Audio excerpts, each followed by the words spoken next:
खबर जबलपुर से है। आपने सुना होगा अब तक ग्राहकों का पैसा बिल्डर दबाया करते थे, लेकिन आज एक बिल्डर का पैसा बिल्डर ने ही दबा लिया। यह खबर जबलपुर से आई है, जो कि माड़ोताल थाना अंतर्गत है और जो हैरान करने वाली है। मीडिया सूत्रों के अनुसार जमीन खरीद फरोख्त के एक मामले में पुलिस ने कार्रवाई करते हुए बिल्डर संदीप ठाकुर को गिरफ्तार किया है। मामला यह है कि पंकज शराफ नामक व्यापारी ने शिकायत दर्ज करवाई है कि वह जबलपुर ग्वारी घाट के रहने वाले हैं और संदीप ठाकुर ने पार्टनर बन के उनके 1,72,00,000 रुपए का गबन कर लिया है। सुने उन्हीं की जुबानी। संदीप का काम यही है, इसके ऊपर 2-3 मामले और रजिस्टर्ड हैं। वो इसी तरीके से काम करता है। हमें बाद में जानकारी लगी तो हम भी धोखा खा गए उससे। कितनी जमीन थी आपकी और कितने सौदा हुआ? हमारी जमीन का कुल सौदा 4,38,00,000 रुपए में हुआ है। इसने हमको 2,66,00,000 रुपए दिए, 1,72,00,000 रुपए लेना बाकी है अभी। मैंने इससे मांगा तो उसने नहीं दिया। फिर मैंने सभी दस्तावेज थाने में प्रस्तुत कराए, तब जाके उसकी FIR दर्ज। क्या कह रहे थे ये पैसे नहीं देंगे, अगर पैसे मांगोगे तो मैं जान से मार देंगे कहते हैं। तुमने धमकी दी हमें कई बार, दूसरे मामले में जा देंगे, जान से मार देंगे, इस तरीके से बातें करते रहे। तो हम तो फिर क्या बोले, अपन तो पुलिस का सहारा लेते हैं भाई। जमीन किस जगह पर थी? रिमझा में, माड़ोताल थाना के अंतर्गत ग्राम रिमझा। इन्होंने जब धमकी दी है और इन्होंने जब धमकी दी है, जब हमने ये अपने क्या बोलते ग्वारी घाट थाने में अपने घर के पास उसकी शिकायत भी दर्ज कराई है। अभी यहाँ थाने में जो आज आपने शिकायत की, क्या हुआ, क्या कार्रवाई हुई? FIR हुई है दिन गिरफ्तार किया जी। क्या गिरफ्तारी हो गई। क्या चाहते हैं? मुझे मेरा पैसा दे दें बस, और क्या चाहूँगा बस। कंप्लीट नाम बता। पंकज सराफ जी, मेरे पत्रकार हैं पंकज सराफ जी। ये भीमनगर के निवासी हैं। ये बिल्डिंग और कंस्ट्रक्शन का काम करते हैं। इनके पार्टनर थे संदीप ठाकुर, जो विगत इनके साथ कई वर्षों से काम कर रहे हैं। अभी 2 साल पहले इनकी एक ज़मीन थी जो ग्राम रिमझा में, इन्होंने लगभग 4 करोड़ के आसपास का कुछ इनका ट्रांजैक्शन था, जिसमें 2 करोड़ रुपए उनको वापस मिल गए थे और 1,72,00,000 के आसपास आज भी संदीप ठाकुर ने आज दिनांक तक इनको नहीं दिए।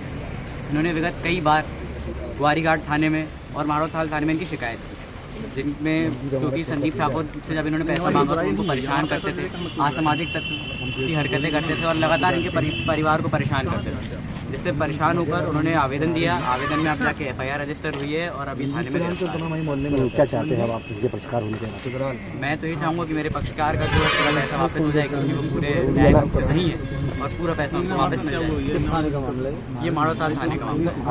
मेरा नाम गिरफ्तारी है।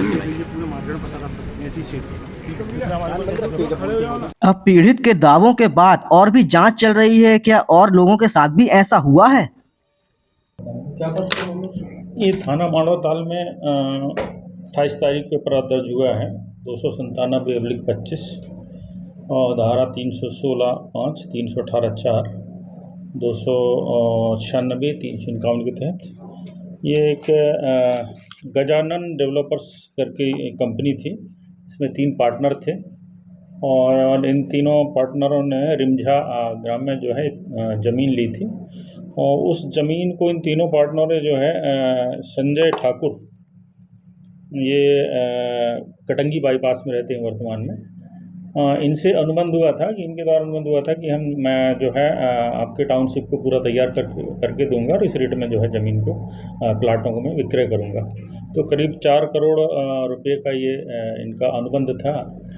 तो संजय ठाकुर के द्वारा जो है उस अनुबंध शर्तों का जो है उल्लंघन किया गया और उनके द्वारा जो है जो अनुबंध में जो राशि देनी थी सिर्फ उसमें 2 करोड़ रुपए करीब वापस किया, शेष राशि उसने वापस नहीं किया। इस पर डेवलपर्स के साथ जो है धोखाधड़ी हुई थी, इस पर अपराध दर्ज हुआ है और आज इसका जो मुख्य आरोपी है संदीप ठाकुर, उसको गिरफ्तार किया गया है और जुडिशियल रिमांड पर न्यायालय पेश किया जा रहा है। सर, इसके ऊपर पूर्व में कुछ पूर्व में भी इसके कुछ शिकायतें हैं संज्ञान में, अपराधों के संबंध में हम जांच कर ले रहे हैं।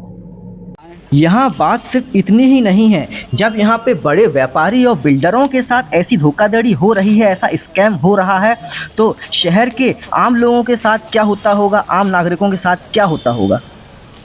इसीलिए जब कभी भी आप सपनों का घर लें तो पूरी सावधानी बरतें, पूरी रिसर्च करें और ज़रूरी कार्यालय जाकर के पूरी छानबीन करने के बाद ही अपनी जमा पूंजी खर्च करें, अन्यथा आप पैसा निकाल नहीं पाएंगे, आपको चक्कर काटने पड़ जाएंगे।